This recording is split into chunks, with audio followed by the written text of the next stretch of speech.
शुब्बाना की अबा ये रिश्ता बहुत अच्छा है, रोज़गार भी है और शहर में उसका अपना घर भी ही चलता हुआ कारोबार है और किया चाहिए। और सबसे बड़ी बात ये है कि वो हमारी दोनों बेटियों का रिश्ता मांग रही हैं। वो दोनों बेटियों के लिए उम्मीदवार बनकर आई हैं। अम्मा ने अबा को समझाने की बहुत कोशिश की, मगर उनका कहाना कहाता हुआ हाथ रुक गया। उनके चेहरे पर अजीब किस्म का गुस्सा तारी हो गया था।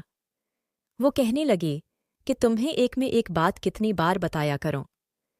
जब मैं कह चुका हूं कि अभी मैं अपनी बेटियों की शादी नहीं करना चाहता, तो तुम्हें मेरी बात समझ में क्यों नहीं आती? अबा की बात सुनकर अम्मा ने अपना सर दोनों हाथों में थाम लिया। उन्हें कहने लगे कि आखिर आप चाहते किया हैं? बड़ी बेटी 30 साल की हो गई ही और छोटी भी 25 साल की ही, और बाकी दोनों भी जवान हो रही हैं।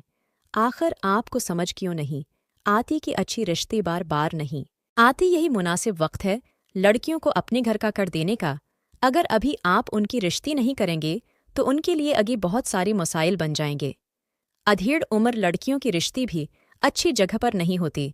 खुदा खुदा करके तो उतना अच्छा रिश्ता आया है और आप अब भी किफरान नामत कर रही हैं। कुछ तो खुदा का खौफ कीजिए, अपनी बेटियों पर है। रहम कर लीजिए, कल को हमें कुछ हो गया तो हमारी बेटियों का किया बनेगा? उन्हें तो हमारी अलावा किसी का आसरा भी नहीं है। अबा ने कहाना वहीं पे छोड़ा और गुस्से से अम्मा पर धाड़ कर कहने लगी कि तुम इंतहाई जाहिल औरत हो, तुम्हें बालकल भी मेरा ख्याल नहीं, ही शर्म नहीं आती तुम्हें अपने शौहर को तंग करते हुए? सुबह से लेकर शाम तक मैं बाहर काम करता हूँ, गधों की तरह मेहनत करता रहता हूँ।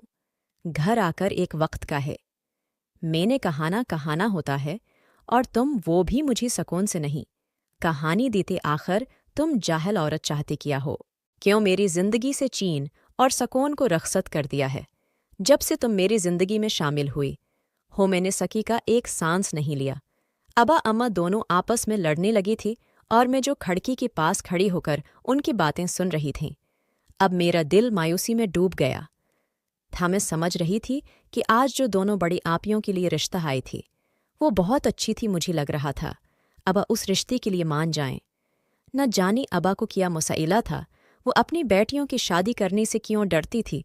अबा गुस्सा करते हुए घर से बाहर चली गई थी। मैं अम्मा के पास जाकर बैठी, उन्हें कहने लगी कि अबा के साथ क्या मसला है, वो आपके साथ ऐसी क्यों पेश आती हैं? अम्मा रोने लगी और कहने लगी कि मुझे कुछ समझ ही नहीं आती कि ये शख्स चाहता क्या है। कहीं ये शख्स पागल वागल तो नहीं हो गया? न जाने उसने अपनी जहन में क्या बैठा रखा है।